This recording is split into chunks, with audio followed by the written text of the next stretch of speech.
Hello and welcome to the Pens and Pixels Popcast. I'm your host, Cal G, and to my left is the coordinator extraordinaire, Mike Kent. The Popcast is a place you come to if you want to hear about the art and news of video games, comics, and movies that week. That's right. We're the PPP, or... we coming out of your life the same way we sound. With a whimper. With a whimper. This week we're going down the news as per usual. It's a light week this week, folks. Low flow. And after the break we're going to be doing an After Dark segment, which is also low flow. Well... it's pretty low flow. It's an average flow. It's not heavy flow. It's on the light side of a medium flow. Like, you know. Light spotting. Yeah. It's light. So, is there any housekeeping, Mike? Nope. Actually, this week is pretty bone dry. Even the housekeeping is light. Yeah. Jesus Christ. Okay. It's just that time of the year. I think everyone's prepping for Thanksgiving. So actually, happy Thanksgiving to everybody when this comes out. Canadian Thanksgiving. Canadian Thanksgiving. Yeah. Just so that'll happen after... Actually, right when this... Or wait. No, it's Sunday or Saturday? Monday? I don't know. It is a turkey weekend. Yeah. Do you know why we celebrate it differently than them? No. Me neither. I don't really care. It happens every year, and I always think it, and I never bother to even once research it. I always wondered about, like, holidays, right? Because, like, the original source of the holiday and what it means is obviously always changed, which is a good thing. I mean, I don't really want to celebrate Christmas just based on Jesus. Like, I like just pick presents and family. Santa Claus. But, like, Thanksgiving, I don't think even as a kid, really anything other than turkey. Like, Thanksgiving really means nothing else to me as a kid than turkey. Yeah, I mean, you, like, give thanks, but it's kind of just like a regular meal. Yeah. I mean, there's more food, more people, but it's, like, very... I mean, I'm Catholic, so, like, we had the whole, like hold hands and give thanks and go around the table. Oh, I didn't have that. Yeah. So, like, we had to really actually give thanks, but, like, every year I'd always just be like, I'm thankful for Mom, I'm thankful for Dad. Fuck off. I don't think I ever did that. Yeah. I think we just... Honestly, I think a lot of times we just go up, serve ourselves, and start eating well before other people were even down sitting at the table, I think. I could be totally wrong. My parents were listening like, that's not how we fucking did it, but like, as far as I remember. I just like picturing like full country, like you're cooking it over top of like a flaming garbage can. No. It was, I mean, my family's really small too. We can all fit inside a house. Oh. It's, See, that's the other thing. I'm Irish Catholic, so my family... huge, right? Fucking huge. Yeah, and I've got like 4 people. Oh god, like we can't fit in the house. No matter how hard we try. We have one house that's almost large enough, and it's a farm, and we end up going into the barn to fit us all in. Oh my god. Like, it's not an easy fit. No. So happy Canadian Thanksgiving. Strangle a Canadian turkey or whatever the fuck we do. Let's get right into the newsy news. Yeah, a little bit. Say we come talk to I wonder what that was all about. Let's start off with Hollywood's biggest names are ready to fight the, quote, liquid diarrhea of TV motion smoothing. And, oh god, do I agree. And so does Cal, obviously. Yes. So motion smoothing is the reason your parents' TV makes everything look like a soap opera. Your parents' TV, that's perfect. Yep. It's likely the first thing you turned off on your own TV to make it look more tolerable. And now you're forced to either deal with it when you visit someone else or you give in and turn it off for them, explaining why it's so damn bad. Yeah. And that's uncomfortable for everyone. James Gunn, the director of Slither, Guardians of the Galaxy, and the underappreciated Super, recently tweeted about his hatred of the feature and the fact that it's turned on as default on so many displays. His message included some big names all supporting the death of motion smoothing. And he says, so, Rian Johnson, Edgar Wright, Matt Reeves, Chris McQuarrie, Tom Cruise, and I are all on the anti-motion smoothing campaign. Who else? Well, that turned out to be, like, everyone. So, Chris Miller, Dan Trachtenberg, Rian Johnson, who's already there. Yeah. I don't know who Christopher McQuarrie is. No, but, me neither. Yeah, I mean, the thing is, this article captures it perfectly. Because I remember, my parents have 1, 2, 3, 4, wait, 1, 2, 3, 4, only 4 now. They used to have 5 TVs in the house. And they have one in every room for, like, different uses. Like, they have one in the workout room, and one in the bedroom, one in the main TV living room. They all fucking had it on. No. All of them. And they just left it on. And I'm like, don't you notice that, like, isn't it annoying? And they're like, well, I thought that was, like, part of the special, like, new version. I'm like, no. This is, like, tweening in frames that's not there in the original film. I feel like most people don't notice it. Like, I know a lot of people do, but, like, I feel like a lot of older people don't notice it at all. You know what I mean? Like they do. They just acting like they don't because they can't not. It's like it looks awful. It looks awful. Awful. Like everyone who went to go see The Hobbit and it was all shot in that 60 frames shit. Yep. Like it's it's so gross and so jarring, and it breaks the film so thoroughly, right? Like, I get it. It's closer to your eye rate, like your eye capture rate, right? Like the frame capture rate. But the thing is there's also the need of an illusion. Yep. Yeah, it just looks fucking gross. It ruins, like, everything. Everything. And it's especially bad on CG films. It makes CG films look, like, twice as apparent. Like, oh, that's fake. Yeah, I remember, fuck, what did I watch? I forget what it was. I think it was, like, Beowulf or something, and it just looked like...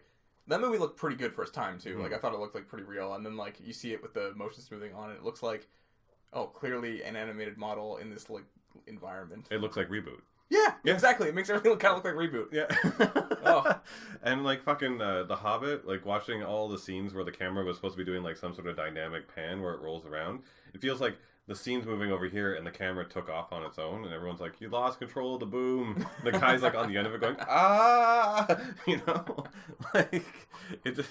And then, of course, anytime it's close up and there's action, it looks like a camcorder. Yeah, so do you think this will do anything? Do you think, like, a bunch of directors getting together and just, like, railing against it is going to stop that? Well, I mean, not overnight. No, I know. But you think eventually that's going to be, like, a feature that's, like, we're going to look back on and be like, remember fucking motion smoothing? Well, yeah, for sure. Yeah. 100%. Because, one, you're right. This thing's completely right. Anyone under the age of 50 turns it off. Yep. And everyone's complained about it. Yep. Haven't seen it in a film. Like, Hobbit Lord of the Rings set standards for graphics and cinema and stuff like that. The Hobbit was like, oh, guess what? We're shooting in a really fancy footage film again. 60 FPS. You know, and it turned out to be shit, and no one else has done it since. Mm-hmm. So, like, it's like 3D. Like, 3D is not even a standard anymore. As a matter of fact, the last 4 movies I've gone to... I feel like the true motion thing in the TVs, though, it just persists. It just keeps being there. Because they're all built, right? And there's also TVs where you can't turn it off. I know. You can't. It's just built into the TV. Yeah. It was my significant other's mother. She just got she won a new TV, like a new 4K TV. Nice. It was on, like, the cheaper end or whatever, but still cool. No, 4K TV. And it was on, and I was just like, oh, that's bad. So I just kept, like, looking, and I didn't want to say anything to, like, ruin everyone else's, like, expectations of it, but I was just, like, desperately trying to find it in the menus, and then I like went online, tried to find it. I called the office, and they're like, you went all the way in. Yeah, I went all the way down, and I was like, how do I turn this off? And they're just like, you can't. And I was like, okay, thank you. I would have just sold the fucking TV at that point. Her mom didn't notice, so. Yeah. I mean, I guess so, right? But, That's like, if I had won one, I would have been like, cash prize instead, please. Oh, yeah, I just would have taken it right. I'm like, oh, you can't turn it off? Just, like, give it back to them and accept the check. Yeah, honestly, totally. Sell it immediately on Kijiji. I mean, but that's the thing, right? Just like the 3D where everyone complained, even though it was a standard for all this stuff, everyone's thing from 3D was always like, my eyes hurt at the end, I'm tired of the glasses and blah, blah, blah, the waist, etc. And we don't want 3D. And then people started going to non-3D movies more. And suddenly now it's more of a specialty thing. And the 3D TVs themselves are gone. They have like a nice 2-year existence. Exactly. It seemed like. Yeah. But that's the thing that's happening now with the whole like 60 frame per second thing. People are going to just start dodging it. Everyone's turning it off. It's always the creators and the tech heads that determine the market, right? And they're the ones who are spending the money buying right out of the gate, etc. Right? You want to know what the next fucking TV is? What? Right? It's not any fucking motions things or anything like that. It's actually the new wallpaper TVs. Those are fucking cool. Oh, those like thin ones? Yeah, they're like thinner than your iPhone. Yeah. Yeah. That's pretty dope. Like, they're really fucking cool. Yeah. Like, I want one of those, no questions asked, when they're not $10,000. Yeah. I'd even buy one at like $3. It's fine. Just give me my fucking paper thin TV. When I was a little kid, I remember thinking that video on paper was going to happen soon. Because I drew, like, something got printed out on a piece of paper, and I was like, that's a cool image on that piece of paper from that printer. I was like, you can print that anywhere. I was like, I wonder how long it's going to be until we can get video on paper. We're pretty close now. Can we print video on paper, like, from a printer like that, though? No, exactly. No. That's what I was thinking. Oh. I mean, like... You're, like, real if you want to give me a lot of credit, you're like, yeah, Cal was the inventor of the iPad. This thin thing that can play video, but, like, I was thinking, like, literally of a sheet of paper that could have, like a GIF on it. How are you the inventor of the iPad? It's like someone's one of those like old men sitting in the back and being like, I invented the car, I said it first. Yeah. You know, he's like, but did you tell anyone? No. Then you didn't invent it. You have to say something. He only invented one wheel.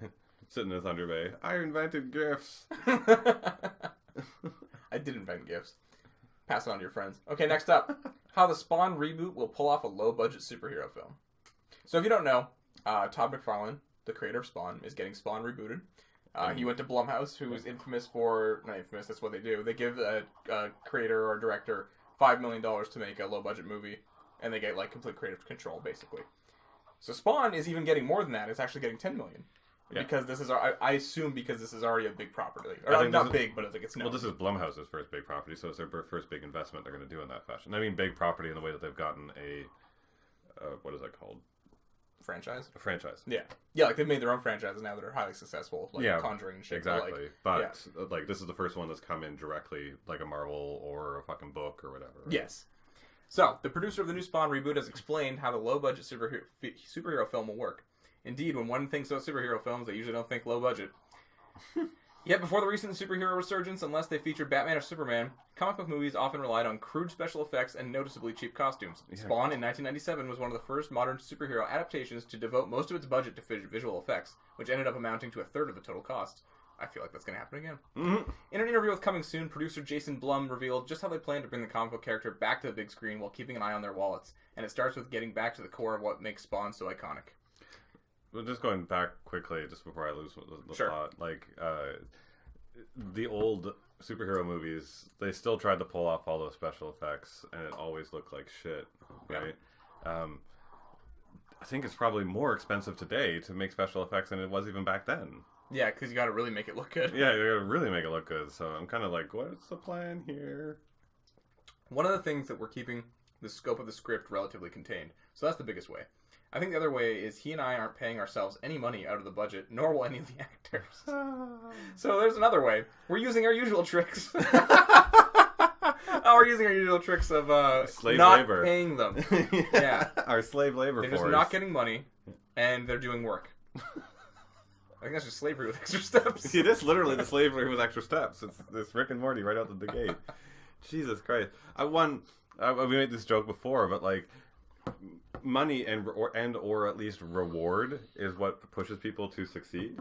Like, these people are going to come to work without any... They're like, well, I'm not getting fucking paid, so they're just going to stick like a fucking stick figure up in front of the camera on a popsicle stick and just be like, hi, I'm Spawn. I just imagine... And then they start smacking them together. But the boom mic operator doesn't give a fuck about his job. He's falling asleep on set. Yeah. The boom mic's just like... falling into the goddamn thing. Yeah. I mean, they said that they're going to be redoing this as from the detective character, I forget his name, point of view. So, I mean, Spawn may not be on screen that often, and if he is, maybe it's just like a dark shadow in the background a lot. There's no cape. Well, even then, like, it's just a lot of shadow and chains shooting out from dark corridors and shit. Like, total, like, Batman stuff and no full-body shots all the time. Which I'm kind of fine with. To set up Mystique for the first film would be kind of neat. Yeah. You know, like it's been so long since Spawn has been around. Yeah, but like, it could work. Like, almost never set him up, take away from Spawn's point of view. Because also, thinking about Spawn as a character, like, in his whole character development, like, he's really, like, oh, fuck, here's a good example. Take the cartoon show. Mm-hmm. Like, he doesn't really talk all that much. He just spends a lot of time moaning, and it's a lot of time of him on the side, hunting a villain or a bad guy. Brooding. And then he, like, kills him at the end, and then it's like, the moral of the story is bad guys are bad. So, like, I kind of like the idea of taking it away from that and having an outsider's perspective. It might add a cool, like, new angle to viewing Spawn. And you watch the bad guy be bad. Yeah. You're like, oh, the other bad guy's stabbing the other bad guy. Yeah. But even then, like, and then Spawn shows up quickly and does something. So I like that idea.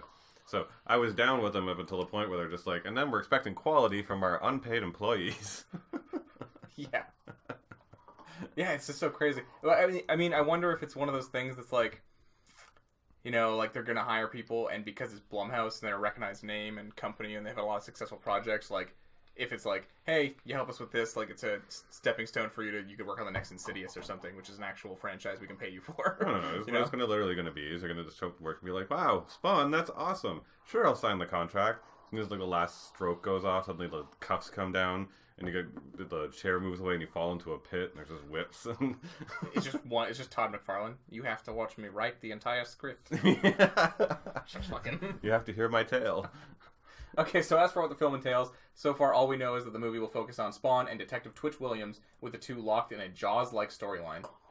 What does that mean? There's two big roles in this script. There's obviously sort of Spawn himself. Sort of. The movie's called Spawn, but it's sort of about Spawn. Although in a weird way, it's not the biggest role. And then there's the cop, The cop is this character Twitch, who's been there since issue 1. Yeah. Twitch is the role in this one. I sort of prefer him as my Sheriff Brody, who was the sheriff in the Jaws movie. Although it was called Jaws, Jaws didn't really talk a lot in the movie, right? He kind of showed up. And, yeah, okay, so exactly what you said. That's exactly what we're saying. Like, he's not going to be like a parent and on the front. The thing is, I like Twitch as a character in the comic books. Yeah, he's fine. Yeah, he's fine. So I'm down with that whole plan. It's like, it's just, again, you're a slave labor force. Yeah, it's odd. Although I'm sure it'll come back up. Like, there's going to be the contract, like, oh, we don't pay you now, but you're involved in all the profit gaining after this point and shit like that. Yeah, it could even be something like that. You get 0.5% or something. Still, like, would you show up to work? It's weird a big company's doing this. You know what I mean? Like, it's... Tomorrow, your boss goes, you don't get paid until the result happens. This is fucking spec work, which the school the school I work for is highly against. Yeah. The only time I'd ever do that was if I lived with my parents and I thought this was a stepping stone into the industry. Yeah, only time. And even that's not a good idea. You know what this is? It's fucking Futurama when the professor dangles a letter of recommendation in front of all the grad students. Yes, it is. Like,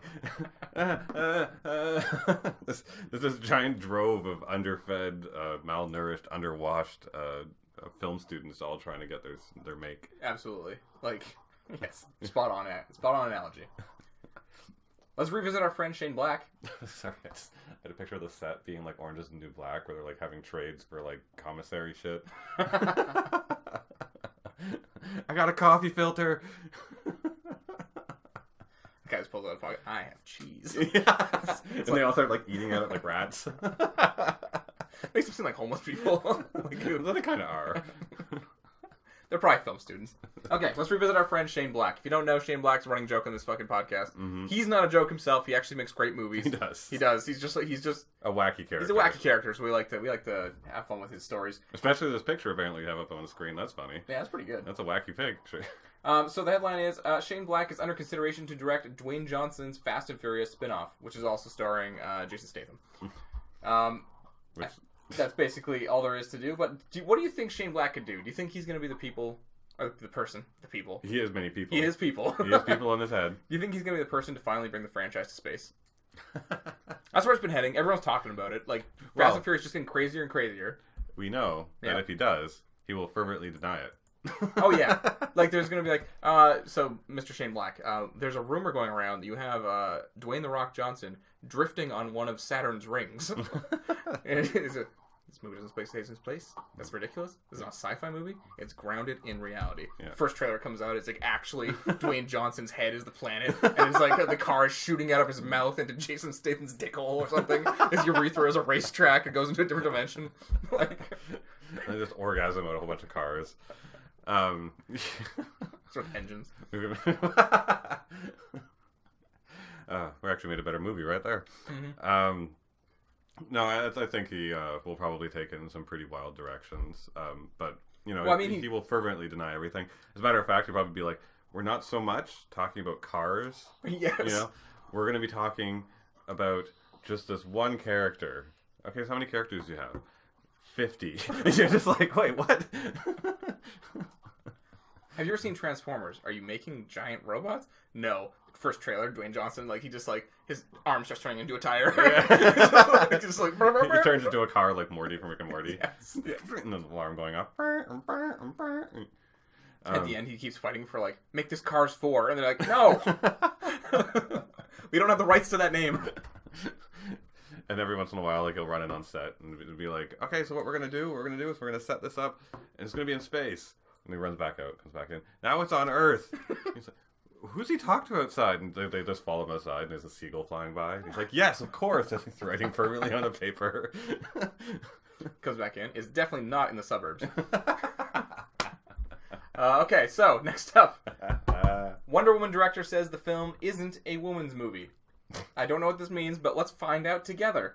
According to Variety, Jenkins pointed out at Vanity Fair New Establishment Summit Tuesday that she made Wonder Woman not necessarily because the character was a woman, but because the story was interesting and the movie's namesake was compelling.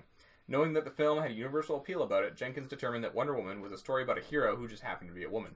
She says, a movie about a woman doesn't make it a woman movie. Wonder Woman was about being a hero. Jenkins stressed that she feels the same way about the racial makeup of the characters, and longs for the day when nobody asks her about a lack of diversity in Hollywood. For now, she's happy to broach the subject, saying, It's a conversation that has to be had. It's less about observing diversity than it is about acknowledging that we are a very diverse world. Okay, so she's... I kind of like I like where she's coming from. Yeah, she's trying to talk like I hate the fact that I have to even point out that this is even a thing. Like, it literally shouldn't be a discussion that Wonder Woman is a woman's movie or that I have a diverse cast. It should just be I have a cast and my main character happens to have a vagina. Is a hero, yeah. Yeah, it's like, it doesn't matter. Like, that argument is totally sound. But, woman, call a spade a spade. You made the first female superhero movie about a woman... That was good. And there was Catwoman and shitty stuff like that. That's true. But at the same time, also, your movie's called Wonder. Also, has the fill in the blank. Real hard to argue against that when it has the... It's an uphill battle, I'll say. Yeah. It's because she's like, Wonder Woman isn't a movie about a woman. You're like, wait, what? Yeah. It's like, I almost feel like she's like taking away something from the, I'm not a woman. I didn't, I didn't get the same feeling that a woman might when she first sees Wonder Woman on the screen for the first time or whatever, and how it might connect to them. So I feel like she might be taking that away from someone's experience a little bit by saying, like, it's not important that she's a woman, whereas, like of course it's important that she's a woman to a lot of people. Yeah, that's what I mean. Like, it should be right now for this particular film, she should be celebrating it. I understand, like, the idea of not making it about that, also not letting this movie get overinflated with, as it has been, on what it represents, right? Even though it does need to represent that very much in this time and like point in our culture. But you're right. Like, I think the downside of denying it so early on, especially with this being the first successful film with a main female protagonist, superhero, etc., is that this movie needs to be celebrated in that fact. We shouldn't be playing this game of like going, we shouldn't be pointing out that it's a woman. Right now, we should be looking at every single one with a fine tooth comb. Like, they need to be literally put on every pedestal. Like, let's just call a spade a spade. It's not right, but it's what we need to do right now. Yeah, I kind of like how you just put it there. It's hard, I think, because, I totally understand where she's coming from. Oh, yeah, totally. Like, I get it. I really do. But, yeah, it's like, at the same time, like, maybe it's not the best way to be going about it. I have to admit, actually, for myself, I didn't even... Like, I usually find when I see a diverse cast in a film, I'm always like, oh, look at the diversity. Hey, right? Star Trek Discovery is a good example of that, actually. But like, with that movie, I mean, because of all the fanfare behind Wonder Woman being a woman, etc., I definitely paid attention to that component. Plus, it was like the running gag for the whole movie was like, ha ha ha, I'm a woman. But I didn't even click until you said anything. I'm like, oh, you're right. It was a diverse cast.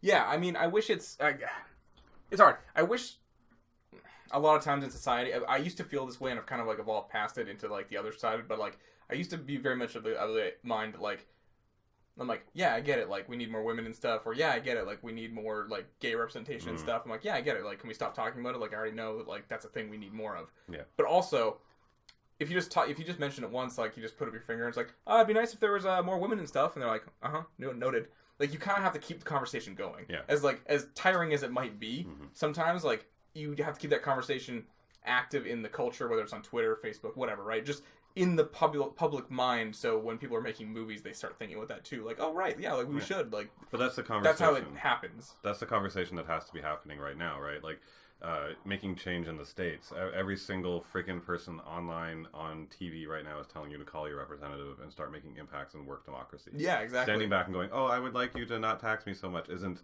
a thing. You have to literally do the diligence right now, because to make the change, to make everything go back to a place where you were happier and everything was going in a direction you were happy with, you have to do that. I understand that you shouldn't have to. Like, it's stupid that you're doing this at all. It should just be basic common sense. Right? Yeah, that's the thing. I feel like it's frustrating for people who, like, already think it. Yeah. I remember when Juno Girl, what's her name? Ellen Page. When she came out, she, like, had, like, I don't know what it was. Like, she had like an announcement. She was like on a podium at somewhere, and she was like, "I'm gay." And I kind of, and then I was like, at the time I was like, man, I wish she really didn't have to do that. Like, like I was like, I wish it was just more of like it was already known information. It was like, oh, that's fine. Like, no one like doesn't matter. But I get why they have to make a big deal out of it. Like, I get how it has to be an announcement where it gets like a lot of attention and stuff like that to like make it okay. Yeah. And I mean, it still damages. That's a weird part. Like, so everyone's like, oh, it's so much easier now. Why don't all actors come out, right? Because there's still a lot of them, I'm sure, they're very closeted. Vin Diesel.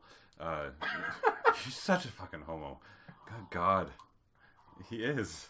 Why Vin Diesel? What about him is like... Have you watched... Is it overcompensating? Have you watched Triple X? He, like, tried to jack off a boobie.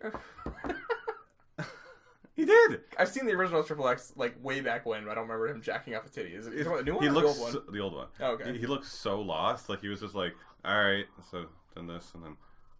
Like I'm motioning like while he's reaching for a chest that he's like trying to pull on it. He's operating it like a dial on a radio. Yeah. Does it turn up? Like he just looked like a lost baby. Anyways, there's lots more evidence, but I still think he's a closet homo.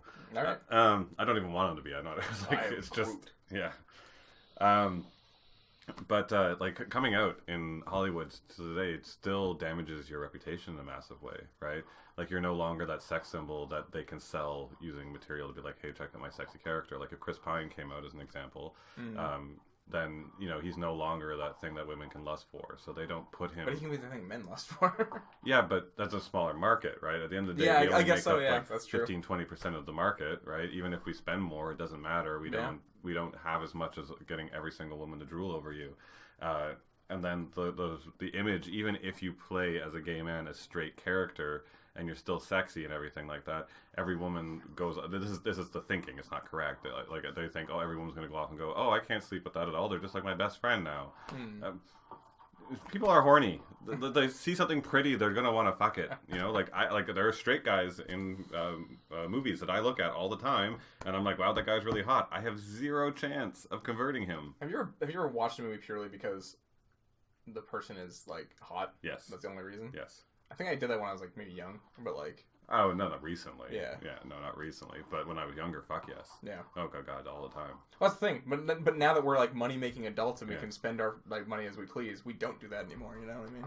Yeah, because now it seems fruitless. But that was just fucking male teenage hormones. You gotta come on everything.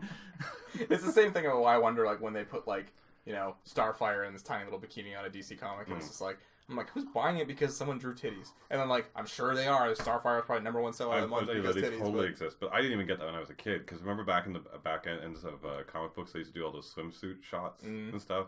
If anyone doesn't know, like, go back over some 90s comics. Maybe they still do it. I don't think they do. They don't think so? They make rotations every now and again. I'll see them pop up on Twitter or something. Yeah. But there was, like, this whole, like, complete thing where at the back end of every single, like, at least major issue, not like the silly trades and like not trades, the little paperback, like weekly ones, but like the major issues for a major arc, and the back of it would be 4 or 5 like Playboy shots of even male characters. Yeah, they have Wolverine, they have Ghost Rider, I think, at some point. They have Wolverine in like a little tiny thong thing, and he's like standing by the. They used to have always with the X-Men were them by the poolside, the entire team in Speedos and bikinis, all like splashing each other and shit. And I was just like, is this someone's spank material? Is that they're trying to slide in that little piece of spank material? Yes, apparently. Be, right? Yeah. It was. It totally was. It's gotta be. I didn't get it, though. I was like, okay, you know what? I was a kid with my fantasies and my fantasy characters that I had crushes on and shit, but I wasn't, like, wanking it to the back of my freaking Marvel comics. We got way off topic here. We went from talking about how important it is that it's a woman's movie to, like, what do we jack off to in comics? Let's move off to what do we jack off in for H.R. Geiger and Alien. Ridley Scott teases Alien Covenant sequel storyline. No, you're not getting paid, so you're not going to do it. During an interview with Empire Podcast to promote Blade Runner 2049, Scott briefly laid out where he sees the next movie going. Covenant implied David is actually responsible for creating the alien race in the first place, so the next story would explore the world designed by a crazed AI. That has nothing to do with aliens. I feel like it's weird. It's so like we hear so many stories about Ridley Scott and how like now this isn't happening, now this might not happen, whatever's not happening, and now it's like now he's still talking about it. Like, is he not in the loop, or are things going forward? I think he's just not in the loop in the way that he's not in the loop of the world. Like he doesn't. He's not. He comes outside every once in a while and he's just like screams shit from his house and doesn't even realize that life has been moving on without him over the last 30 years. I'm making Alien 7. Stop. But, you know, I just find this another childish move. Remember, like, he sat back and was like, I'm aliens. I made aliens, right? And so Aliens is supposed to be about what? An alien, right? So it should have just been about an alien. Now those last 2 movies have been exploring about what AI means. It has nothing to do with a fucking alien. It's all about the nature of AI. He's also, what? One of the original guys for Blade Runner. Yep. Right? And now Blade Runner's out without him, and he's like, I'm making an AI movie. I'm making an AI movie. He might have been like a producer or something on this new movie. I don't know. Yeah. But maybe this is like a weird power move where like Fox has already told him like, look, yeah, it didn't make the money that we thought it would. Covenant kind of bombed. Like, we're probably not going forward with Aliens. And he's like, okay. And then like 3 weeks later, they see this headline and they're like, what the fuck, Scott? And they're like, and because all the fans are now getting riled up the way they want it, they're just like, we're just gonna get a bunch of hate mail. Let's just give them the money.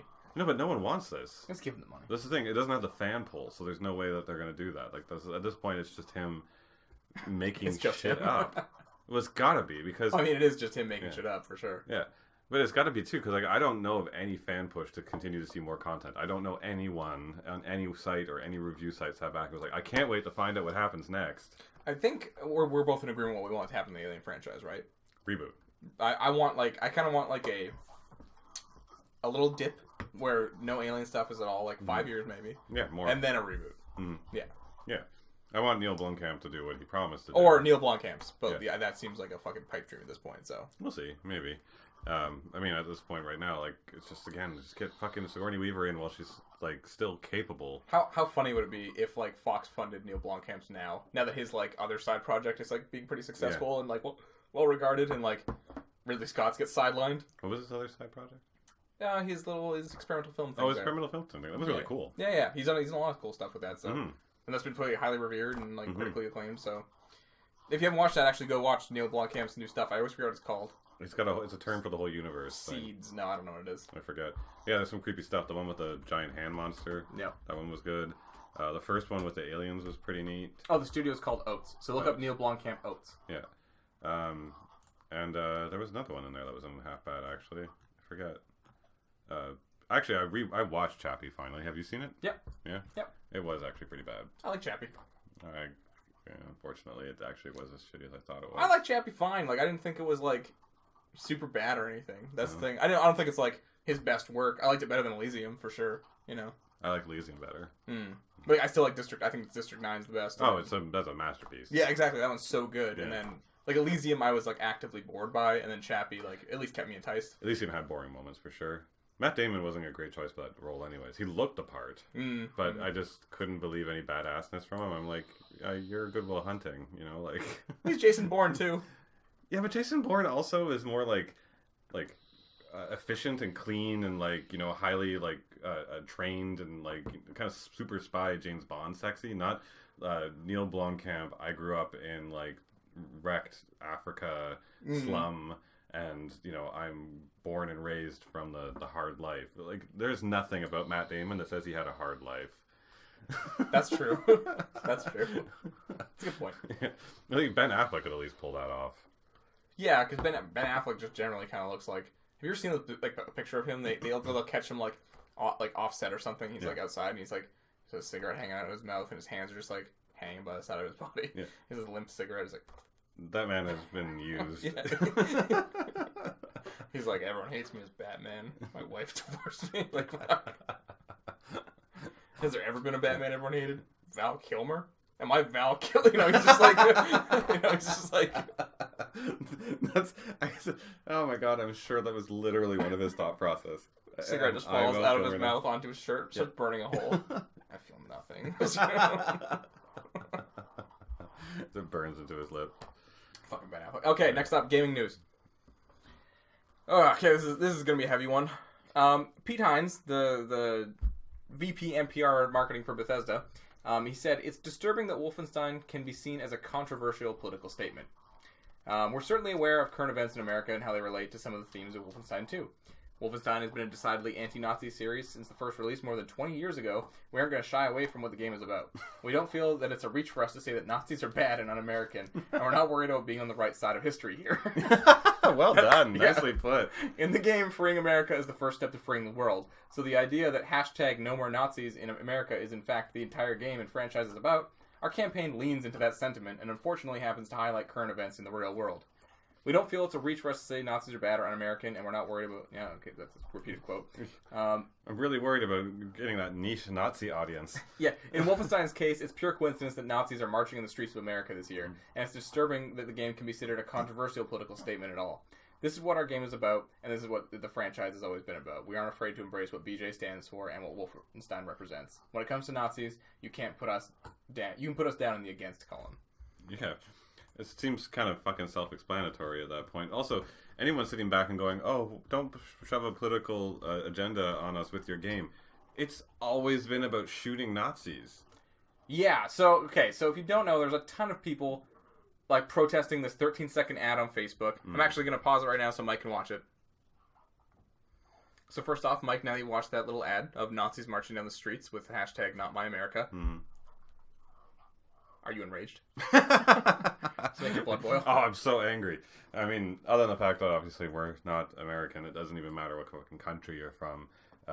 In two contexts, and the first one that's the most obvious, in a game about shooting Nazis, they should be talking about shooting the Nazis. Yeah, that's as political as it's gonna get. Yeah, like that's always been the thing. Like you never weren't shooting Nazis, and it was never not okay to do that in the games. So let's read off. I want to read off two tweets that are responses to this. I think I kind of encompass the entire thing. So there's the Wolfenstein tweet with the ad, and then it says, "Oh wow, what a clever marketing trick! Tapping into hysterical leftist power fantasy. So current, so subtly political. Wow, go fuck yourselves." And then at Wolfenstein, way to make it political. Not buying. Yeah. Next up, cool. Didn't know Bethesda's teamed with SJWs and an Antifa. I don't know how old these people are. Yeah. I'm not sure if they know that Return to Castle Wolfenstein happened like 30 years ago, and was even then about shooting robot Hitler in the face. Yeah. Hitler came back to life, and we killed him again. It's not even. They're literally doing like what it's always been about. Yeah. For all of time. Yeah. Also, and it's political now. It's not the only game where you shoot Nazis. There's tons of games. There's tons of games that shoot. Fucking all these people have probably played Call of Duty. Yeah, there were like 5 games where you shot Nazis. I don't know if it's World War II is the most celebrated war because it was the one war where the U.S. knew they were the only good guy. It is crazy. Like the year 2017 is fucked. It's crazy, right? Yeah, like, but how can you not sit back and think like all this time the entire American war engine and everything it's about is always gone back to World War II and said, hey, look at us when we saved the world or helped save the world as part of stopping the world's greatest threat, right? Which was the Nazis. Yeah. None of these people who are fighting back are Nazis. They're only fighting back because this whole like divide between the two wings is so strong. They're looking back and going, "Not on my side," and it's like, "But is it your side is still on the side of not Nazis?" Yeah, exactly, right? Like it doesn't make any goddamn sense. Yeah. You Why are you defending the Nazis? Do you want the Nazis? And they're probably going to go, no. Then like, well, then don't stop them from shooting them. Yeah, like, it's not just getting political now. It's just, I mean, there's a current political climate that's, like, as crazy as it's ever been. But, like, yeah, it's not all of a sudden, like, this is a political comment. It's like, it's like fucking, it's the game it always was. It always was, and it doesn't fit into any... Yeah, these people are nuts. Like, it's crazy to me that they think that this is, like, political. And, I mean, it is political in a way of, like, yeah, it is. It's about but, like, I even Nazis. No, I know. But I get that argument more so for Far Cry 5. Sure. Like, because Far Cry 5 is going into the radical religious side, also the southern U.S. stuff, and the small militia, and all that kind of stuff. Like, that's an actual problem that's happening in the States, which is a politically charged issue on how you deal with that. And that game is tackling it by you're a small commander that goes in and shoots them all. Yeah. Like, I can see how that message might be a little bit weird. Sure. You know? There's at least something to talk about. There's something that there's a conversation of being like gun control and dealing with crime and crime handlement and the way that the cops are dealt with and et cetera, like, and corruption. But throughout history since it happened, the one thing you could teach like a 1-year-old is the first line is Nazis are bad. Yeah. They're generally the thing that you could, like, before 2017, I feel like you could have gone to someone and been like, what's the perfect video game enemy? What's something everybody hates? Yeah. Zombies? And Nazis. Yeah, so just Nazis. There's Nazi zombies. That's why Call of Duty has that mode. Yeah, like... It's just... There wasn't anything else. There was no debate. The entire world didn't even debate this. The whole world was at war and fighting. And everyone was like, yeah, you know what? That's bad. We've never all agreed on anything until that moment. Yeah. Hate brought us together. Yeah. Yeah, so it's crazy, and props to Pete Hines here for, like, we're not backing down from that statement, not being like, well, we're trying to appeal to all sides of the fan base, like, fuck off. Like, he's like, you know, he said everything correctly, and that's how we feel, too, I think, here at the podcast. Anyways, I mean, at the same time, it's just like as is with most of the stuff on the internet. Like, the internet goes bleh at something, and it's probably 5 people, and those things come up, and then everyone else joins in because it sounds funny, and then it just rolls along. So, really, at the end of the day, this is maybe like 200 people. Yeah, and, could be. You know, at the end of the day, there's not all that many people that much sentimentality. Some That's people something just... in the future I want to start having be able to have happen. Is a statistic to come back on literally how many real people, one, because there's a lot of fake accounts out there and botting and etc., are participating in any of these arguments, and then two, how many people, like, track how many times this person is responding to everything else and all of its accounts and stuff like that, so we get an actual number of the actual haters, because I guarantee you, without a question of a doubt, it's a small number of people who spend most of their time on the internet tracking this shit down. And really, if you didn't pay attention to the fact that they have a louder voice now than they ever have before, more of us disagree. I would hope so. I have a firm 100% true belief that's the case. I feel like people, just in general, and we've had this conversation before, actually. If you go back, go listen to the Politics and Games podcast if you are interested in this at all. We kind of had this conversation already, but I feel people are just so opposed to the notion of politics and games at all. Like, they're just, like, whatever it is, gender politics, like that's just real fun. politics, whatever it might be, they're just so, like, don't politicize, it's just my thing that's fun. And it's like, the same people are arguing that, like, we want video games to be recognized as art, and it's like, okay, you can't have... Art is politicized. That's what art is, you know? Like, there's also, stances and messages. And... But also, when you go to the movie theater, you have your choice.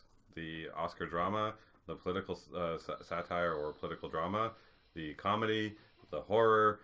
Go see the movie you want to see. If you don't want to watch ones about politics, don't go to the politics movie. Yeah.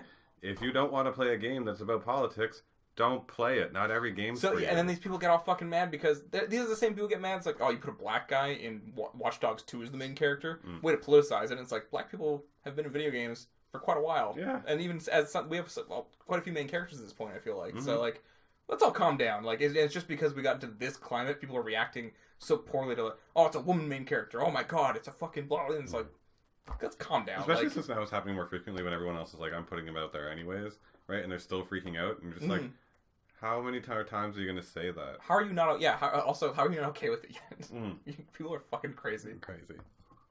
I hope Dino Crisis gets, like, rebooted, and Regina is the main character, as she always was. And I want to see people screaming like children that it's a woman main character.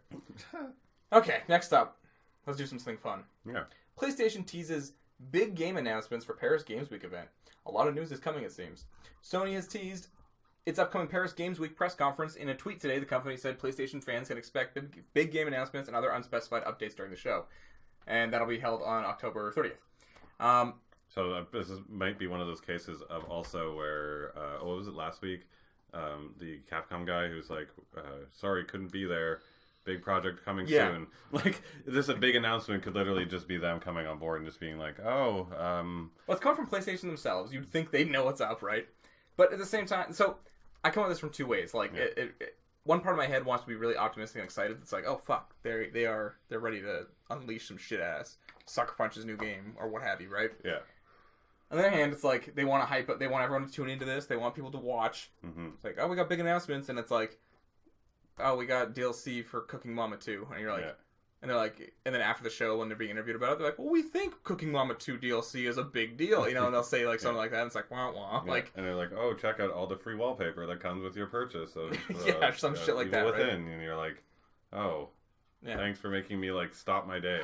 Big announcement, exactly. I could have caught that on Twitter, and that'd have been fine. Or, exclusive Call of Duty DLC or something, right? Like, it could be, to them, you know, there's what they consider big and what we consider big, like, I'm not sure.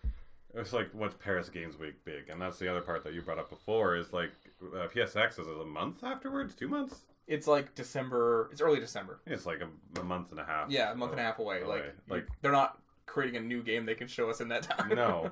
And at the same time, like, you're going to go like, well, okay, so we're Sony. We're going to go to Paris, announce everything there, and then for the Sony show... Nothing. That's the thing. So if they do a bunch of big stuff at this one too, it'd be exciting at the time, obviously. And then PSX would come out and they'd be like, "Here's some new footage of Spider-Man, maybe," and that'd be the biggest thing we get to, you know, latch onto. Everything else we've already known about. I would almost want them to save everything for PSX at this point. It's been feeling like that was the whole goal since E3. So yeah, whatever it is that they're talking about, I debate whether it's a full game or not, but. Okay, so we just went in the Wayback Machine and looked at the last 2 years of PlayStation press conferences at Paris Games Week. Yeah. Last year, apparently didn't have one. No. They just had playable stuff on the show floor. Yeah. But the year before that, in 2015, they had a bunch of footage from stuff we already knew that was around, but it seemed like a lot of new stuff. Like they doll sim for Street Fighter V. Yeah, like actual live gameplay footage for Horizon when we were still waiting to hear out about it. A new No Man's Sky trailer for stuff when we cared about that game.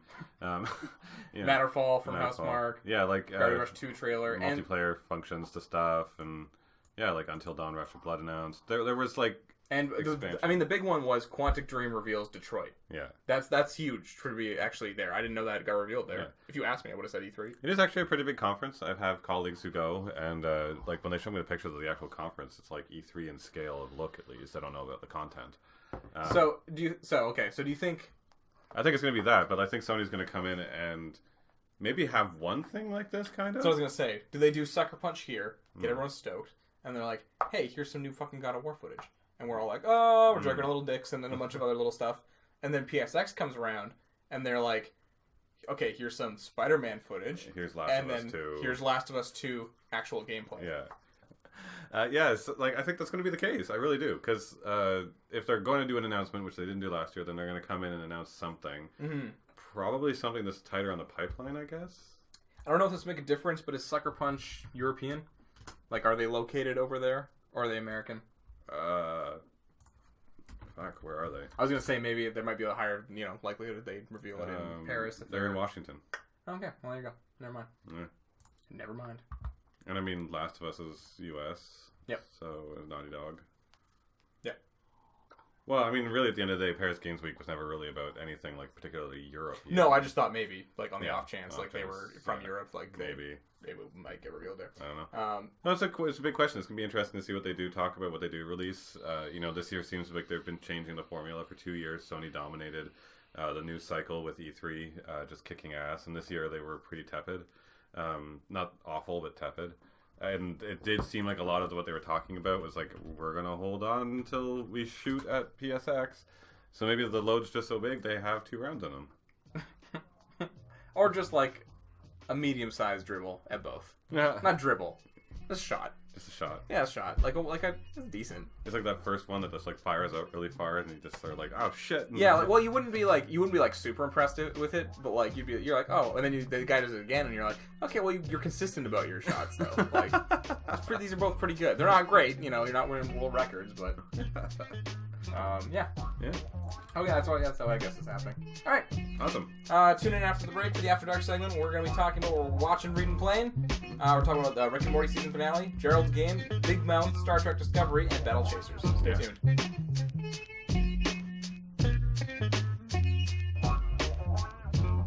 Welcome back to the After Dark segment, where we talk about what we've been reading, watching, and playing. Mike. Mm-hmm. What have you been reading, watching, and playing? So we'll start with what I'm watching? Yeah, let's start with you this week. Alright, so first thing I've been watching, actually strangely, by accident, we turned on, we were just looking for something animated and funny to watch, like Rick and Morty's done, all that kind of jazz. So we opened up, I think it's a Netflix show, primarily, or only. It is, yeah. I think so. I'm like 90% sure. Yeah, I think so too. Is Big Mouth, or Big Mouths. I think it's just Big Mouth. So it's an adult animated TV series, basically about not grade schoolers just entering puberty, and it's like the sexual changes that happen right at that point. So it's like not like, oh, I'm getting ready to have sex. It's more like I want to touch boob, right? There's a lot of jerking off, like a ton of jerking off and cum. There's even a whole episode dedicated to one of the girls when she gets her first period, and like she's wearing white shorts when she gets it, and she was taking her tour to Statue of Liberty. Like she actually bleeds and everything. Oh, good. Like it's extremely adult. It crosses into areas where you're like, holy fuck. But it has some really like in your face, shocking comedy. But the best part of the whole show, by any question or without any doubt, is Will Arnett, who voices the hormone monster, which represents the voice monster that is male hormones. So like they'll be talking about something, and like I'm making this scene up, but it'll be like they're talking, and suddenly this girl comes by, and suddenly like, he'll pop in and be like, "Oh my god, let's fuck her in the ear!" And you're just like, "Whoa, what?" You know. Really, really funny, really raunchy jokes. I don't think it's like incredible. Like, it's not the most amazing show I've ever watched. It's not the funniest show I've ever watched. Good fun. It's just really fun. Yeah, you're right when you said it, like the animation style, and it's kind of like, what the fuck? I totally I saw this on Netflix pop up, and I was like, oh god, that looks just visually looks horrible. Like, I just didn't like the art style for it at all. Animation wise, it's fine. Like there's not a lot of still frames or holding still or anything like that. There's lots of like fine animation. There's nothing wrong with it. Quality as per like scenes or in betweens and shit. It's fine. It's just like art style wise, like for some reason the main character has a big mouth. And, like he just does, and everyone makes fun of him for having a big mouth. Like he's just a big mouth kid, and that's the show's name, Big Mouth. It's a weird thing to name it after. Yeah, but like the whole show is literally just about like them waking up as kids. But the stuff they go through is really relatable because we've all kind of been there when we were overcharged, horny kids. You know, like a bunch of boys standing around talking about the different things they've designed to fuck. You know, like one of them took a pillow and kind of slit in it and filled it with 2 bags of warm SpaghettiOs. You know, and it was like, that's my thing. That's awfully inventive. Yeah. But, and then like one of them was got like his fucking pillow, which is like this little pillow he's had since a kid that he's always liked, and it's his fucking pillow. You know, different stuff like that, or a sock or whatever. And then like even like it's like spank material, like what they're going through in their head is like the most basic stuff, like a voluptuous tomato that looks a bit like a butt. You know, which the thing is like you've been there where like you've like looked at linoleum and you're like, ah, shit. I masturbate to the extra curvy piece of driftwood. Yeah. So, you know, like it's kind of like this weird dark look into the childhood, early puberty. And then at the same time, like, what it's like just being a kid at that point, being a woman. I love how they talk about women and, like, the uncomfortableness of it all and, like, what it's like to grow up and be a woman. In the series, part of the way through, which is not a huge spoiler in any context, because she's, like, in the preview, is the girl, the character in it, she gets basically her version of the hormone monster, which I forget what the name was. It was actually quite clever. Like once that happens, the mother comes, like, has this great relationship with her, and then when the PMS monster shows up, as the mother comes in the door, and she's like, "Now you're gonna hate her," and she's like standing in the corner. She's like, "Don't come in my room. Why did I do that?" You know, like the girl doesn't understand why she's just suddenly turning into this monster. You know, and I had a sister, and I remember the very quick changeover. So, like, it's strangely relatable, strangely dark. It's got some really good, sharp, in-your-face humor. My highest recommendation for it, though, is, like, watch, like, 1, maybe 2 episodes, so that you're like, what the fuck? Who wrote a show with this stuff in it? It's insane.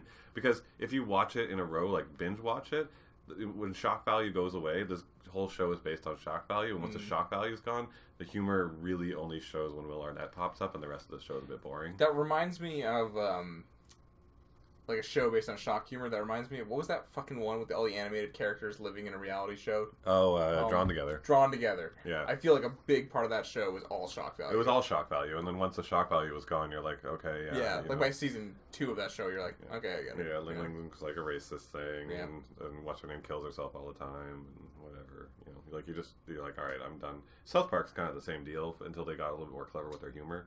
Yeah, so I mean, South Park was that very early on, I feel like, and then they got better. Yeah, well, because I mean, like when they got like to the like nth degree of killing Kenny, and you're just like, all right, whatever. Do they even do that every episode still?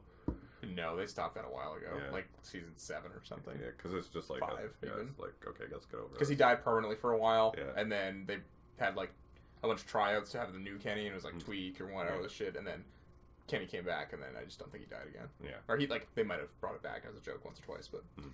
Okay, that sounds interesting. Anyways, I'm way more interested in it now than I would. I'll try to give it at least. We'll give one episode a try because it's totally your sense of humor, and I think you would actually find it quite funny. And it's a half-hour animated TV show, so like it's like stick it on right before the rest bed. Of my life to it or something. No, yeah, like just stick it on your iPhone or something while you're sitting in bed. Just like go through it quick. It's not anything fancy, but I have to recommend it as being kind of fun. I'm surprised that you, just because we've talked about it before, just like art styles turning us off stuff before. Like, this is one where I immediately played it and I was like, oh. Oh yeah, same thing. Like I've avoided so many of those Netflix shows because I'm just like, or even Adult Swim or Teletoon shows because of that North American art style where it's just so cheaply done. Even Squidbillies I never liked. You know, it was really gross looking. There was one that it looked like shit. It was like literally done in like MS Paint. Like, it was like a South Park version of MS Paint. It was called like The Adventures of Tim or something. You ever see that? No. I had to watch it for script writing class because the teacher was like, "These are great scripts," and I was like, "Okay." And like as soon as it came on, I was like, "This is garbage." But like the writing was good, but it was so bad to look at. But I never would have given it the time of day. Yeah, but that's the same response I had to Aqua Teen Hunger Force. Yeah, stand watching that show, but there were clever lines. And everyone adores Archer. I never got into Archer because I couldn't stand it. It was just still frame with mouths moving. I was like, it's like, just do something. But it was geniusly written. Archer is all about the dialogue in it. That's fucking like ad-lib / hilarity. So it was like, you know, there is that side. The only reason it turned it on was one of those just like, what the fuck, when we'll turn something on, we got nothing else to watch, and you know, Jed just pushed the play button, and luckily enough, it just was like, alright, perfect. Yeah, crazy. Yeah. You've also been watching Star Trek Discovery still. Yeah, so newest episode came out this week, episode 3. They did the 2-hour special beforehand, and then they did episode 3. To the first like Star Trek episode, even though this whole series has more of an overarching story than anything else, like as per the original Star Trek, it used to be literal 1-episode shots. Like, Enterprise goes to a planet, something happens, fixes, reset, new episode. Sure. Other than Deep Space Nine and a little bit kind of Voyager had that arcing story of them trying to get back, an overarching plot line through the whole entire season never really happened, except for DS9. This is more clearly that, but this episode was still its own isolated episode in that way. And it had all of the components, which is what I love about Star Trek Discovery, is it's completely new in a way that's never been done before. Visually, just fucking perfect. Like, I still can't get over how good this show looks. Main character now in the new episode really sunk in on me. They introduced a new character, which was a lot of fun. All sorts of new things I've never experienced from Star Trek, but still doing the perfect homage as to why Star Trek's great. This episode was a little bit isolated, and it was this typical thing. They went and found an abandoned ship, and there was a monster on it, and the monster chased them, and they had to get out, and there was an away team, and that whole usual Star Trek recipe was still in there with a completely new skin. Just fresh take. And like, a completely fresh take. I was totally blown away. I would actually think you would enjoy Star Trek Discovery. I don't think so. I do. I honestly do. I don't like... It's very hard for me to like sci-fi like that, you know what I mean? Like, even Star Wars is pushing it, you know? I enjoyed the latest one, but I'm not, you know. This is really Mass Effect-y. Like, I really do think you probably get a kick out of it. Think so? Yeah. You don't have to give this a try. I wouldn't recommend it to you in any day of the week. Isn't the first one 2 hours too, or something? Well, no, it's 2 episodes. They just put it together. Oh, okay. But no, it's really quite fun. At the very least, cinematically, it's stunning. It looks like it from the stuff, like the screenshots and stuff I've seen. Yeah, just absolutely gorgeous. Yeah, I cannot believe how well Star Trek's come back. I really hope everyone out there. I'm stoked for you, man. Like, this would be like if fucking HBO did a Ninja Turtle show or something. Yeah, and nailed it. And then I was like, oh my god, like that's. Like, I cannot believe it came back this well. I really hope everyone out there is supporting it. Like, any of the listeners, please, if you're a Trekkie or even a Star Wars fan who is, by sci-fi and willing to try any other sci-fi out there, please go out there and support this. Purchase a subscription to CBS if you're in the States. I think it's CBS. CBS All Access. Yeah. And if you're in Canada, get a Crave subscription. Crave is actually great. I love Crave. Crave's pretty fucking good. Yeah, they got some amazing TV shows on there. They do. A big list. So if you're Canadian, get Crave. By any means, it's an excellent service. Even if not for Star Trek Discovery. Hell, they have all the old showcase shows on there. Yep. Yeah. They got a bunch of true crime stuff. If you're 6 Feet Under, fucking Dead Like Me, The Sopranos. All the investigation Discovery shows, Disappeared. Yeah. Go and support them, and please watch this show. I cannot recommend Star Trek Discovery more. Yeah, I was stoked for you on that one. Do you want to do the Rick and Morty, or do you want me to do Gerald's game? Let's do Rick and Morty. All right, Rick and Morty, season finale. So the season's done. I forgot what it's called. Whatever, season finale. Yeah, it's the last one. This was my favorite episode of the season, not counting the premiere. Premiere is my favorite. This fucking This episode's is so my second funny. This one was the so president stuff fucking funny. when he came up with the document, when he came back and like solved world peace, and he was like, "It's actually pretty obvious you think so, act." Yeah. If you think about it, act. Yes. Like such a fuck you. Like, So or when good. he's like, we searched everywhere, can't find Rick and Morty, and they like walk into the White House room, and he's like, they're right fucking here. Like, it was just like his frustration. It's such a simple concept just to like have them outdo this guy in a return, but like, fuck, it was so Everyone funny. else is so dumb. And even the president was kind of cool. Like, he's got a lot of cool toys, like the crazy twins that were like... Yeah, that whole fight sequence at the end was really fun. Yeah, like, and he's got like weird robot suits and even a teleporter and shit. Like, that was pretty fun. Invisible guards. Yeah. I even like Morty basically being on Rick's side, where he's like, "Yeah, you're kind of an asshole." Yeah, like, he's just like he's kind of like finally in with Rick at this point. That was great. Even like the whole kind of like getting a selfie thing was fucking funny. Them saying like, "Oh yeah, he has like 80 shrinking and like all this shit," and like he shrinks and goes down there, introduces himself, and he's like, "Rick and Morty, how are they already here?" And he's like, "Oh well, they can shrink and teleport like in a way cooler way than you just did." Yeah. With their clothes. Like, yeah, this episode made me laugh. Or the cancer shrinking. Yeah. It's like, you take that pill, you're gonna get cancer, and he's just like, "Is this supposed to be hurting?" As he's shrinking. Yeah, just like their like casual dismissal of like the cancer he's probably riddled with now. Oh fuck yeah, and like the giant teleporter device they have compared to Rick's gun. And so yeah, it was fucking. This episode was so funny. This is what I was wanting all season. You know, for like I wanted the other episodes to be this good, but like yeah, like humor wise, this one like knocked it out of the park. It was really good. I had laugh out loud. Had to like muffle my laugh. I was watching it like midnight when Jed went to bed, and I had to like swallow my laughs. Total amazing episode. Yeah, like Rick's fight scene where he makes a bunch of clones of himself, all that stuff. The thing is, this one wasn't like story wise like as great as a couple of the other episodes this season, but no, but this was a little bit more back into the classic information. No, that's the question to come out there. So apparently this episode's extremely divisive. Is it? Everyone out there says that this was a horrible way to end the season, and they were expecting some sort of big season ender cliffhanger. Well, we were talking about that last week, where we were like, are they going to do something big again, like Rick ending up in jail? And we look back at season 1, and season 1 was like nothing. There was no cliffhanger or anything. 2 was the only one that's done it so far. Yeah. And that's the thing too, is like everyone's got like, "Oh, you didn't do anything more with Evil Morty," and like they did one episode with him on the first season, and then now finally did one more. Like they're not.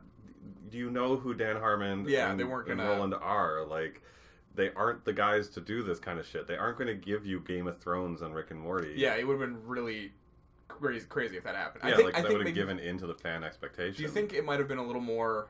I mean, it wouldn't have worked out because the whole like marriage getting back together thing, but like. If you switch the episodes, or even let's even switch the episodes to have like this episode was the second last, and then the one right after that is the Evil Morty episode. Do you think that would have made people more hype about a cliffhanger? Like, oh fuck, Evil Morty's back. That's the end. He's back. Probably would have made them a little happier, and it actually probably could have done that with no problem since it's like a complete cutaway episode. Exactly, that's what I was thinking. You could still end the marriage arc and then have the next episode be we're going to Atlantis and then it fucks them. So what people are talking about mostly is that the season was originally slated when they announced it as 14 episodes, but Adult Swim cut them down and said no, only 10.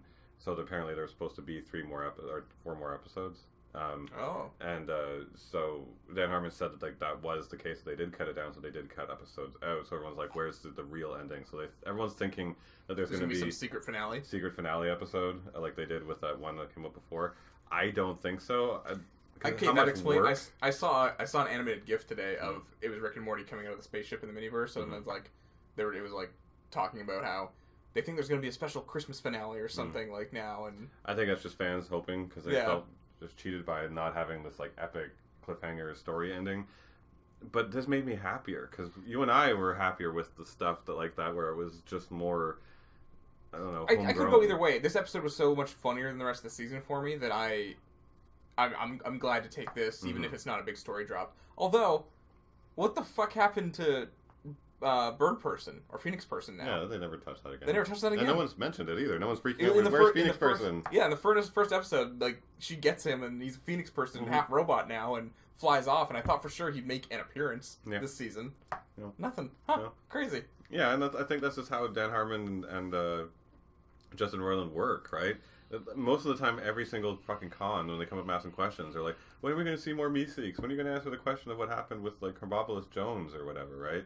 And they're just like, we don't have anything. It was just what it was, right? And they're like, they worked the story into a universe, not only of the endless scope of the universe where infinite things can happen inside of a single one, it's also an infinite amount of universes where they can do whatever they want, right? Why would they go back and explore old stories of other things and shrink their universe when they can cover anything? You know, so I don't think they'll ever placate to that. I get the desire to want to see Rick's personal relationships that he's had, because he's clearly known Bird Person for a long time, you know what I mean? So, like, I get the desire to see, like, him seeing he's actually alive, like, and then, you know. Oh, yeah, no, I can get, like, those little hints. Even the fact that they have any sort of tie-in by bringing the Citadel back.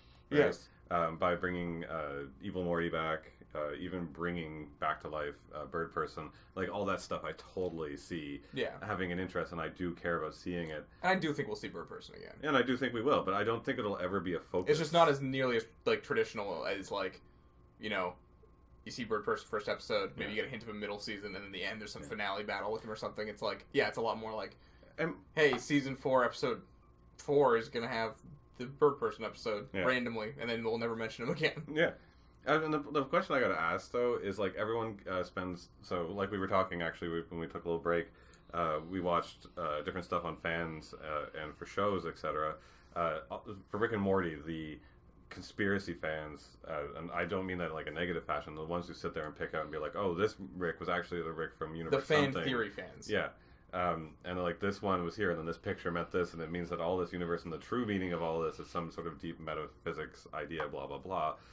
They do that because they only get these little nuggets of information that they splice together, right? But they always keep on wanting the creators to come back and confirm it for them. If they started doing that in the show, I feel like that would take it away. If they started making it, would take some of the magic away for sure. If this was a cohesive show where it was all like a whole season about battling the evil Morty, I think the heart of the show would die. Yeah, like when we get an evil Morty finale, it's gonna be like one episode, and then again, not mentioned again. Yeah, for a long time. It's largely episodic, but like, you get the big plot episodes every once in a while. And last thing I kind of want to hit on, unless you've got more you want to do, is what did you think of the twist at the end of basically the reset, where they're like, you know, Jerry's back in, and now actually Rick is the bottom of the family food chain? Yeah, that's good. Yeah, it's exactly what they said about, like, we're trying to go back to our roots, like, like or whatever, you know. Yeah, Rick's back down at the bottom. I missed Jerry this entire season. Yeah, we both did. So I'm glad he's gonna be comes back more constant again. Yeah, that's the thing. Like, it was the dynamic altogether that made it important. We've hit this on other episodes. Like, Jerry gives you that low bar. Jerry's patheticness is just it needs to be there. And it elevates the humor of Rick being so smart. And all that stuff. Absolutely. It even makes Summer and Morty and the mother, Beth, who are all kind of crazy and insane on their own right, when they were left to their own devices, they were all kind of, like, upsettingly broken this season. Weird, right? But without Jerry setting that, like, by the way, that's how low you can go, they can be fucked up now. They're fine. They're still better than Jerry. You know, like, you need that bar to be set. Yeah. Yeah, no, I'm glad he's back. I hope he's a huge fixture of next season. Yeah. A lot of making up time to do, Jerry. Yeah, that was it. That was good. It was good. I was happy with the season. Yeah, I was happy with the season. Yeah, I was entertained through and through. That's the thing. The really funny episodes for me, like the ones where I laughed the most, were the premiere and the finale, and then everything in between was like, if it wasn't funny, I really enjoyed the concept of the episode enough to keep watching. I mean, the Jerry episode with both Jerry episodes basically were really good. Were really good. But that's the thing too. Like, there was a YouTube compilation of all of the end sequences. And what's the best one? It's the one where the wolf eats Jerry's paycheck. Yeah, it's still the best one. It's still the best one. I'll be interested to go back and watch. Paying your nourishment. I'll be interested to go back and watch this season in like a couple months or something, all the way through, just to see what I think of it again. You know? And not like the watching week by week or whatever. You know. Yeah, no, I look forward to binging. It's actually, I think you can buy a pass to watch the season right now on iTunes. Oh yeah, probably. But I want to wait until you can just buy it. Yeah. I hate pass shit. Me too. Okay, and I've been watching... Well, I watched Gerald's Game on Netflix, Stephen King adaptation. If you have not seen Gerald's Game, but you plan on watching it, and you don't know anything about it, I'd prefer you go in cold. So this is going to be... might have some spoilers, so just go check the timestamps down below. It'll have a thing for when this starts and whenever the next thing is when it ends. So skip this if you have not seen it. I highly encourage going in cold and not knowing much about it. Mm-hmm. Warning given. Gerald's game was great. I think we're entering a Stephen King renaissance. Stephen King renaissance, if you will. It was already fantastic this year. Gerald's game, fucking on the money. Just awesome. On the money. Like, Mike Flanagan, good director. He did Hush, that's on Netflix right now. Mm-hmm. He turned a Ouija movie sequel into an actual good movie, which is fucking insane. Yeah. And he turned this, horror movie adaptation from a novel of a woman in one room for 3 days, like, into, like, a edge of your seat kind of movie, you know? Teetering on the edge. I don't want to spoil it too much for you either, so I'm not going to give too much away. Fine, don't worry about me. But, like, through it, it has one of the grosser scenes I've seen in anything, considering, like, I didn't think it would get gross at all. There was kind of an unexpected scene. But they do a great thing of, like, it's a woman in a room, right? And it's not just, instead of having her narrate her own thoughts in her head of just, like, this dialogue over, like, of, like, whatever, her husband, who, if you watch the trailer. Don't worry about it. I'm not a spoiler person. Like, you could literally give me the whole movie and I'd still rewatch it and get a new enjoyment out of it. So okay. Spoil away. This is kind of the premise of the movie. She gets chained up from her husband because they're trying to reignite the spark in their marriage or whatever, right? And then he ends up having a heart attack, dying. She's cuffed to the bed. Yeah. So he comes back up, and it's like her subconscious talking to her, right? She's having a mental break, and he's kind of like her guide through the 3 days. And she has another version of herself, a stronger version of herself, like kind of like trying to help her through. And they're like, the husband and wife are arguing and stuff, and like just it's their subconscious trying to battle itself. And then you start having flashbacks about like her childhood and all this stuff that happened, and like it is fantastic. It's like a survival movie kept within one room. Like it's I don't want to give too much away. Go give it a watch if you're a horror fan. It's a great way to start off October. Highly recommend it.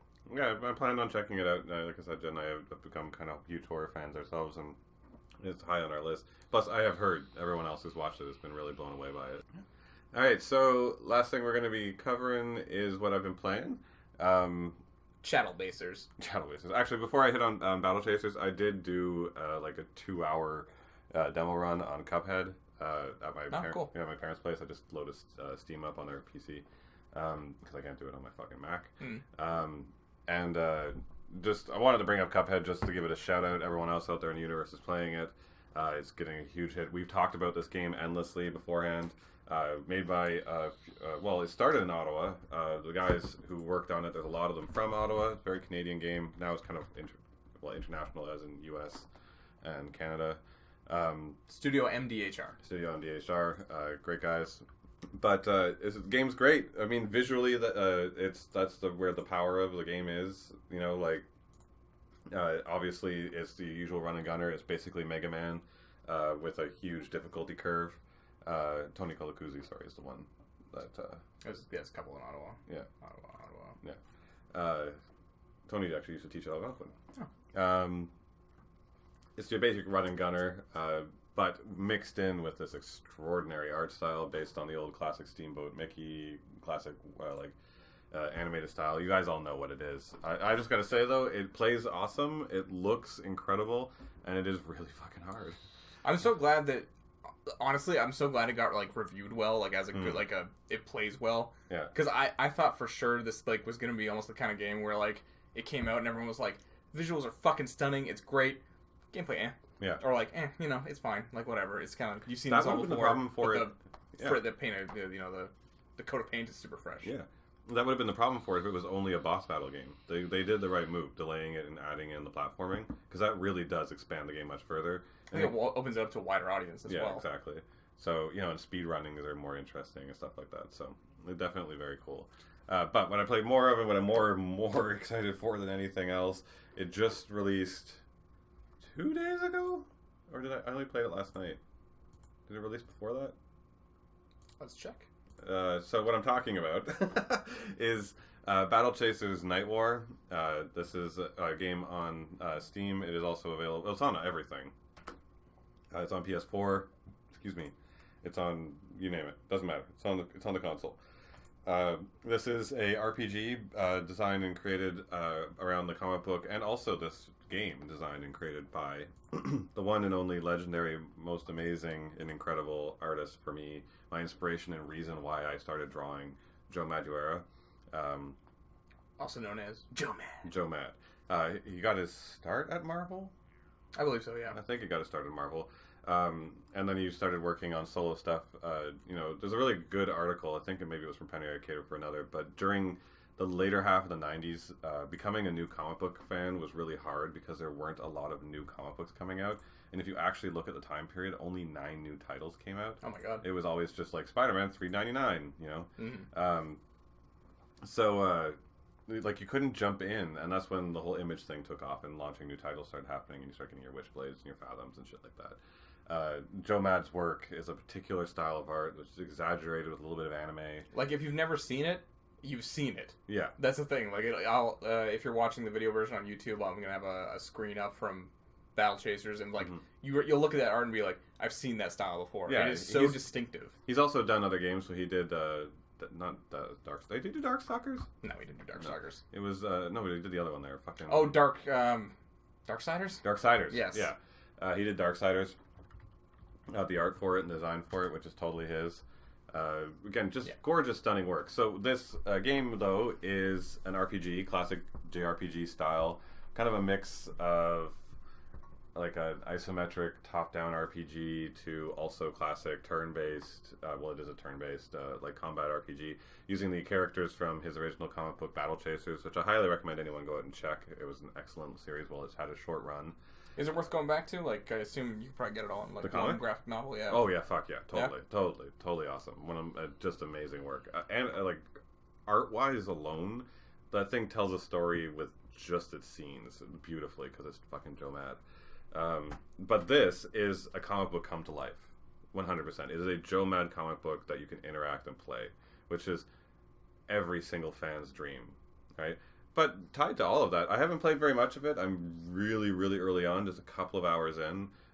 But so far, it's playing out like a ton of fun. It plays like you know how we were looking at Octopath Traveler and going like, I can't wait to go back to playing one of those. Yeah. Right? Yeah, totally. Cool. It's not extraordinary. There's a couple of parts where it's feeling a little bit pathy and very guided, and I feel like I might bomb through this really quick. Like it might be short. I don't know. We'll see. But so far, having a great time, and just again, almost like Cuphead, that like just drinking in the visuals. The visuals are carrying this thing through, and its mechanics are simple and fun enough that I don't care. If it wasn't, say, Joe Mad's art, no, it'd be nothing. It'd be like whatever. Yeah.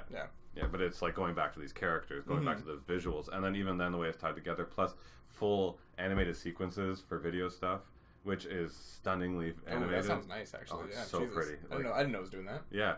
So like the cutscenes are animated sequences, and it's just gorgeous. And I like, actually, one thing I really, really like about this game, which is really cool, is the use of almost 3 different art styles. So like your dungeon exploration component is almost like Bastion, like a isometric kind of RPG runaround character thing. The battles are battle sequences, so they're instanced, like good old-fashioned Final Fantasy IX or whatever. Yeah. But inside of that's 3D modeled, and it's actually really well done and really well animated. And then your cinematics are this comic book of Joe Mad's come to full animation real life. Sick. So it's like you get these 3 different levels. So really, really enjoying it. I'm thinking everyone out there's really been having a good time. The reviews coming in are pretty strong. I mean, hell, the Penny Arcade comic book today was literally just a story of Gabe going out there on the street and asking everyone if you've seen played Battle Chasers yet. And like, what can I do to help? And then he's like, well, if you want to help me, just go play Battle Chasers. Like, that's kind of the reaction a lot of people are having to it. So I really hope everyone else is enjoying it as much, and I highly recommend, from what little I've played, to go out and play it. Yeah. Well, it sounds like a hootenanny. Hootenanny to me. Well, I mean, it's nice too that like this week, actually, everything we have coming back is pretty generally positive. Freaking Morty was good this week. Yeah. Gerald's Game was an awesome movie. Yeah. I Star found Trek Discovery's Star still Trek good. Discovery's amazing. I found a little animated comedy that's not half bad, and the game I'm playing is amazing. So, I love right now, and it's always this way every season. This is like last year around this time, you started playing fucking, what was it? That little indie game that's like Salt and Sanctuary? Salt and Sanctuary. Yeah. Like, this is the indie time where like nothing releases and a few indie games pop out, and there are these golden gems that pop out, right? So I'm kind of in that mode right now, and I'm really enjoying it. I really like getting in there without having to be stuck into a AAA title, even though fucking Evil Within comes out next week. Yeah. I don't know if I'm going to play any games this month, because I'm doing Maximum Monster Drive 2. Yeah, check them out on Instagram, guys. It's really awesome stuff. You can go check that out on my Twitter, @TheCalG, our Instagram, @TheCalG, or Facebook.com/TheCalGArt. Couldn't use just TheCalG because that's my Facebook profile's name. That was fucking a piss off. Seriously though, guys, every October, as you know, Cal's a horror art master. So he does the usual, isn't do Inktober, but he does Monster Mayhem? Maximum Monster Drive. Maximum Monster Drive, that's it. I wanted it to sound like a shitty name. But it just has been evolving over the last few years, and he's definitely upped his game this year with some really cool serial monsters based on actual cereal. Yeah, if you like Frankenberry, Count Chocula, all that good shit. But all done as like horrific monsters that will make you upset. Go check them out. I think you're even selling them? Yeah, they're available on my website. Yeah, there you go. You can go to thecalg.com. So I highly recommend you check that stuff out. And then other than that... That was me trying to segue into the finale. That's what I was saying. Check out my Twitter @here. But you can check out Pens and Pixels on Twitter also, PNP_Popcast, or on Facebook, Pens and Pixels Popcast. Yeah. Be sure to check us out on all of those. We post up different news and stories that we don't normally cover during the week. And also, you can give us a like, a share, and a subscribe on iTunes. Let's give us a rating, YouTube, a subscription, and a thumbs up, and a like. I think it's a like on SoundCloud, or a heart. It's a heart. It's a heart. It implies love, maybe. And a follow there as well. Our audience has actually been growing really fast lately, and we're really happy to have a bigger audience and more people we're reaching out to. So share us with your friends if you like us. Give us a comment. We love to interact. You can do that on all of those things we mentioned. Tweet me what horror movies you're watching this October. Yeah. Or share with me what artists you like. I love talking art. Are you watching Cult of Chucky? Ew. You should watch Cult of Chucky. Did you watch Cult of Chucky? No, I didn't get to. Okay, That's my goal this weekend. Okay, good. I remember a couple years ago, I was watching one of my favorite horror streamers, and I was in the live chat, and he had like wound down from like playing the game and stuff, and he was just kind of answering chat's questions, and he was like, someone was like, "Are you looking forward to any horror movies?" And he said something like, "Well, I don't really know. I don't think anything's coming out around this time." And I like eagerly typed in like, "Curse of Chucky's coming out," and he just like looking at the chat, and he went, "Curse of Chucky." Ha! Yeah, he's like, "Yeah, that is coming out," and he just kept going on. Chucky movies are fun. I will have for you next week a Cult of Chucky review, no doubt. Probably the House's October Built 2 review, and 75-minute long diatribe about the Dragon Ball Super special Goku versus Jiren. I'm even out. Like, every single anime I watch right now has just finished its fucking season, and I literally don't think Dragon Ball Super like has a break. I think it's just one of those ones that's like constantly being animated by some tireless crew, and they're just like, "Oh fuck, just keep drawing this stupid." Just stretch the suicide nets outside the building. Yeah, even farther. Yeah. They just keep coming up with new ideas to like jump farther, spring shoes and shit. It's just tubes on the side when you land, and then it puts you back in, and you land back in your desk. Yeah. You're like, what the hell? Get back to work. That probably is how it is. Yeah. Anyways, have a spooky October, everybody. Spooky week. Do spooky things. Be spooky. Become a ghost. Become a ghost. That way, I don't want. That's not a good one. We don't want to leave that on the dying side. Become a ghost hunter. Don't do that either. Let's leave this on a note before Cal makes himself look stupid. Become a